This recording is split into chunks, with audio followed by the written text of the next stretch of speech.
So I'm glad that we could include you in it. Oh, wow. Oh, boy. I don't even know what's coming next. I know. This is exciting. For the last 2.5 weeks, Joshy has been putting this on the show sheet. And we are finally going to get to it. So I hope you recognize the significance of this moment as I present to you this question. We now know the final compensation for the Aaron Rodgers trade. It included Lucas Van Ness, Musgrave, Anders Carlson, Edgerrin Cooper, Evan Williams, and Jacob Monk. Should Packers fans feel good about the number of players and who they are and what positions they are that the Packers received from trading the future Hall of Famer Aaron Rodgers?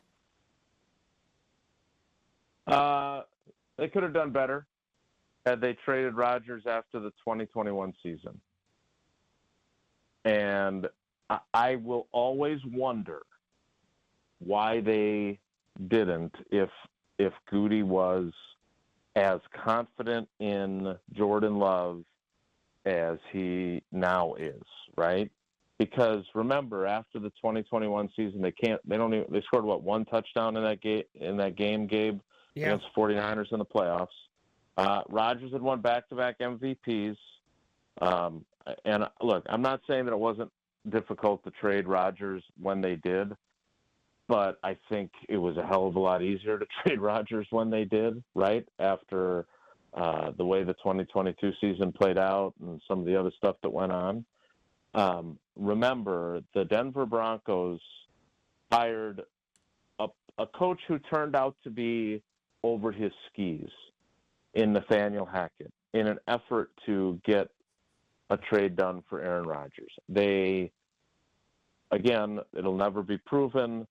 I'm sure it was a two-way street, but anybody who knows anything is firmly convinced that both they and the 49ers hampered with Aaron Rodgers while he was still a Green Bay Packer. They could have gotten the king's ransom that the Seahawks got instead of what they got for Rodgers, which was still a decent return, but nothing close to what the Seahawks got for Russell Wilson, and they would have gotten more. But Jordan wouldn't have been ready, right? Well, it's like you read my mind, buddy, because to me, therein lies the rub, because as much as we all think Jordan is star-spangled awesome now, and he's going to be in the MVP conversation, he's going to be the stud quarterback for the next decade for these guys, I don't think he'd have been that good in 2022. I don't think he'd have been anywhere as good as he was this past season, or at least in the second half of last season. And so is that worth – this is a great question, Josh. I can't believe the people that you do this show with wouldn't have asked it sooner.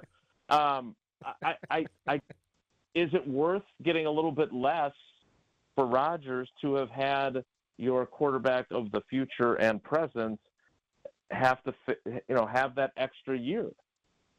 Maybe it is. Oh, it's 100%. 100%. Yeah, I agree.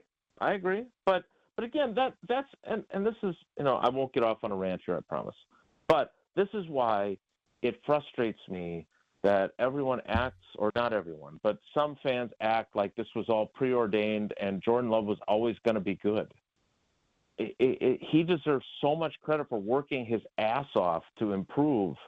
And Tom Clements and Matt LaFleur deserve so much credit for working with him to get him to this point to improve, because I'm telling you, quarterbacks who are thrust in before they're ready, we all talk about how the Packer way is so great, and it is, but they were only able to do it because they had back-to-back NFL MVP quarterbacks. I don't know what Jordan Love's career looks like if he has to play more in 2021 or plays all of 2022. I just don't know. And so it has, worked out. In the end, it has worked out perfectly for them, it would appear. So I would say that they should be satisfied with what they got because of the ancillary factor of Jordan Love being more ready to do what he did last season.